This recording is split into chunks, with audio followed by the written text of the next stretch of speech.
मित्रों, भागवती गंगा परिवार में आप सभी का स्वागत है। जो भी इस चैनल पर नए हैं वो रेड बटन पर जाकर क्लिक करें, चैनल को सब्सक्राइब अवश्य करें और साथ में घंटी के बने निशान को दबाएं और आल पर क्लिक कर लें ताकि आने वाली वीडियो की प्रत्येक नोटिफिकेशन आपको सबसे पहले प्राप्त हो सके। आप सभी जानते हैं इस चैनल पर धर्म ग्रंथों से जुड़ी जानकारियाँ दी जाती हैं। साथ में ही अभी भागवत जी का मूल पाठ के सहित कथानक तैयार करवा रहे हैं। जो लोग भी भागवत साप्ताहिक कथा यहाँ तैयार कर रहे हैं उन सभी से निवेदन है कि वीडियो को पूरा वॉच किया करें और लाइक भी किया करें। चलिए मित्रों, आज की वीडियो को प्रारंभ करते हैं। मित्रों, पिछले वीडियो में मैंने आपको बताया था कि राजा बेन जो दुष्ट था, दुराचारी था, जो अपने आप को भगवान मानता था, प्रजा से अपनी पूजा कराने की चेष्टा रखता था, संतों के डांटने पर और भगवान की निंदा करने के कारण उस बेन की मृत्यु हो गई। जब राजा बेन की मृत्यु हो गई तो सिंहासन खाली हो गया। सभी संतों को चिंता होने लगी, राज्य कौन संभालेगा, सिंहासन पर कौन बैठेगा, प्रजा बिना राजा के दुखी हो जाएगी। तो चिंतन करते करते संतों ने क्या किया कि मृतक शरीर पड़ा था राजा बेन का, उस बेन के शरीर का मंथन करना प्रारंभ किया और सबसे पहले राजा बेन की जांघों का मंथन किया। और जब जांघों का मंथन किया तो उसमें से बौना सा पुरुष उत्पन्न हुआ जो कोये के समान काला था। और जैसे ही वह उत्पन्न होकर बाहर आया, श्लोक संख्या 43, ममंथुरुरम तरसा तत्राशीद बाहुको नरः काक कृष्णो तिरस्वांगो ह्रस्वबाहुर्महानो। तो ममंथुरुरम तरसा, जब जंघों से मंथन प्रारंभ किया तो जो काला काला पुरुष निकला वह बहुत ही बौना था, देखने में अजीब सा लग रहा था। उसने सभी संतों से पूछा कि मैं क्या करूं? तो सभी संतों ने मिलकर एक ही बात कही। सभी संतों ने उस काले काले पुरुष से कहा कि निषीदेत्य ब्रुवंस्तात, हे निषाद, निषीद, निषाद कहकर के प्रयोग किया। और निषाद कहकर प्रयोग किया, निषाद का अर्थ होता है बैठ जाना। सभी संतों ने कहा कि तुम बैठ जाओ, और निषीद शब्द कहकर के प्रयोग किया, इसलिए आगे चलकर यही निषादों के मुख्य राजा बने और इनको जंगल का राजा बनाया गया। निषाद को किसका राजा बनाया गया? जंगल का राजा बनाया गया। तो जांघों के मंथन से ये निषाद राज प्रकट तो हो गए। अब उसके उपरांत में संतों को चिंता की राज सिंहासन खाली है, इस पर कौन राजा बैठेगा। जब ऐसा विचार कर रहे थे तो कहते हैं कि अब की बार बेन की भुजाओं का मंथन किया। पंचदशों अध्याय आप देख रहे हैं, चतुर्थ स्कंद में, श्लोक संख्या 1। अथ यस्य पुनर्विप्रैर पुत्रस्य महीपते बाहुभ्यां मध्यमानाभ्यां मिथुनं समपद्यत।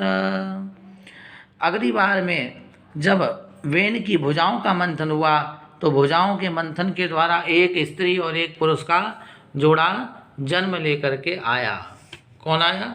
एक स्त्री और एक पुरुष का जोड़ा जन्म लेकर के आया। ये कोई और नहीं थे, ये साक्षात लक्ष्मी नारायण थे। श्लोक संख्या 3 में, एष विष्णोर्भगवतः कला भुवन पालिनी इयं च लक्ष्म्याः संभूति पुरुषस्यानपायनी। बाहों का, जब बेन के बाहों का मंथन हुआ तो उससे स्वयं विष्णु भगवान पृथु जी का रूप लेकर के प्रकट हुए और स्त्री के रूप में अर्ची माता प्रकट होकर के इस पृथ्वी पर आई। ठीक है ना। और आने के बाद में इन्होंने पुनः राज्यभार को संभाला, राज सिंहासन को संभाला और प्रजा पुनः सुखी हो गई। विदुर जी मैत्री महाराज से पूछते हैं, हे प्रभु, जो बेन इतना दुष्ट था, पापाचारी था, उसके भी शरीर से भगवान की उत्पत्ति हो गई, ये को बात कोई जमी। तब मैत्रेय मुनि भगवान विदुर से कहते हैं, हे विदुर, जिस समय पर वेन राजा का शरीर का मंथन किया गया और जांघों से एक काला काला पुरुष निकल कर आया, निषाद, ये कौन था?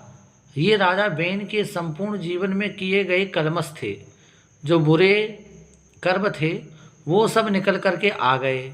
तो सबसे पहले राजा वेन का कलमश निकला जंघों से, और उसके उपरांत में फिर भुजाओं से निकले महाराज पृथु। कहने का भाव है, जीव के जीवन से जब बुराइयों का अंत हो जाता है तब कहीं वो जाकर के भगवान की कृपा के पात्र बनने के योग्य हो पाता है। इसीलिए मैत्रेय मुनि विदुर जी से कहते हैं, हे विदुर, जब वेन का कलमस निकल गया तब श्री महाराज पृथु जी और अर्ची जी इनके यहाँ चल करके पधारे। पृथु महाराज ने राज सिंहासन ग्रहण किया और इनकी प्रजा में सब कुछ आनंद मंगल चल रहा था। किंतु एक दिन इनके राज्य में सूखा पड़ गया, अकाल पड़ गया, जनता में, प्रजा में त्राही त्राही मचने लगी। ऐसी स्थिति को देखकर पृथु जी घबरा गए और माता पृथ्वी के पास गए और जाकर कहा, हे पृथ्वी, तुमने अन्न जल धन जो है देना क्यों बंद कर दिया? ना अन्न देती हो, ना जल देती हो, ना खजाना दे रही हो, कुछ भी तुम पृथ्वी को देने लायक जो है तुम्हारे पास वह सब तुम क्यों नहीं दे रही हो? पृथ्वी ने कहा, जब अधिक पापाचार होता है तो उस समय पर मैं अपने समस्त खाद्य पदार्थों को, अपनी समस्त वैभव शक्तियों को छुपा लेती हूँ और उनको भूमि के ऊपर नहीं आने देती हूँ। राजा पृथु बोले, इस समय पे तो धरती पर राजा मैं पृथु हूँ और मेरे द्वारा कोई भी ऐसा कार्य नहीं किया गया जिससे कि किसी प्रजा को खेद हो, कोई अनीति का कार्य हो। माता पृथ्वी कहती हैं, महाराज, बेन के दुष्कर्मों के कारण ही ऐसा ये अकाल, ऐसा ये सूखा पड़ा है। महाराज पृथु क्रोधित हो गए और कहने लगे, हे देवी पृथ्वी, तुम्हारे चलते हमारी प्रजा में हमारी संतानें दुखी हो रही हैं। शीघ्रतात् शीघ्र पूर्व तुम या तो अन्न जल देना प्रारंभ करो, नहीं तो मैं तुम्हारा वध कर दूंगा। जब ऐसी बात कही तो माता पृथ्वी जो हैं वो महाराज प्रार्थना करने लगी जाकर के महाराज पृथु से कि आप चिंता मत करें, मैं गाय का रूप बना करके आऊँगी देवताओं के मध्य में और अपने पुत्रों से, अपनी प्रजा से कहना जिस जिस चीज़ को उनको चाहिए उसका दोहन वो कर ले। इस प्रकार से पृथ्वी माँ गाय बनी और प्रजा में जितने भी दुखारी लोग थे वो सब गौ माता के समीप जाकर के अपने अपने पूर्ति के विषय वस्त्र सामग्रियों को लेकर के वहाँ से आए और इस प्रकार से महाराज पृथु और पृथ्वी मैया के द्वारा उनके प्रजा में जो भी दुख और खेद, जो कष्ट था, उसको नष्ट किया गया। मित्रों, आज की वीडियो को यहीं तक रखते हैं। वीडियो अच्छा लगे, समझ में आए तो लाइक करें, शेयर करें, कमेंट्स करें और वीडियो को अधिक लोगों तक शेयर करें। चैनल को सब्सक्राइब भी अवश्य कर लें। जय श्री राधे।